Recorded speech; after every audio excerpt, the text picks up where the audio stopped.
में जाएंगी, ये तमाम जीडीज उसकी मौजूद है। यानी कि $383 पर टन मैट्रिक टन गंदम को इंपोर्ट किया गया।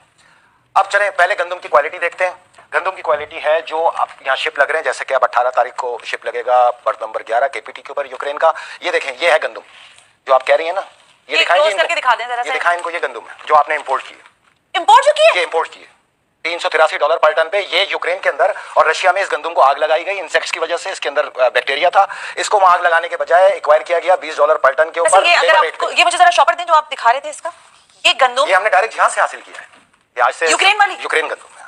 ब्राजील की फिर बेहतर है, ये यूक्रेन की है, मेजोरिटी जो है इनकी यूक्रेन इंपोर्ट है इस गंदम का। अच्छा सुनिए, इस गंदम को जब इन्होंने लिया तो उसके बाद एक इन्होंने लेबोरेटरी कराई।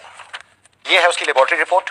ये ट्रेडिंग कॉर्पोरेशन ऑफ पाकिस्तान की गंदम जो है किसी भी बैक्टीरिया से खाली है, इसको खाया जा सकता है, ये खाने लायक है और इसको खाया जा सकता है। देख लिया आपने, ये लिखा हुआ है ना, हाँ लिखा हुआ है इसके। अब ये देखिए, एक लेबोरेटरी हमने कराई FRA रिसर्च सेल ने, ये उसकी पढ़े, ये क्या कहते हैं, ये इवन के किसी लेबोरेटरी के भी लायक नहीं है, इसको जरूरत ही नहीं किसी लेबोरेटरी की। ये तो कह रहे हैं इसमें, हाँ ये मैं कह रही थी इसमें कीड़े मकोड़े और बाकी सारी चीजें मौजूद हैं। इसमें हर ग्रेन के अंदर कीड़ा है जो आपको ये खिलाई जा रही है यहाँ पे लाके इंपोर्ट।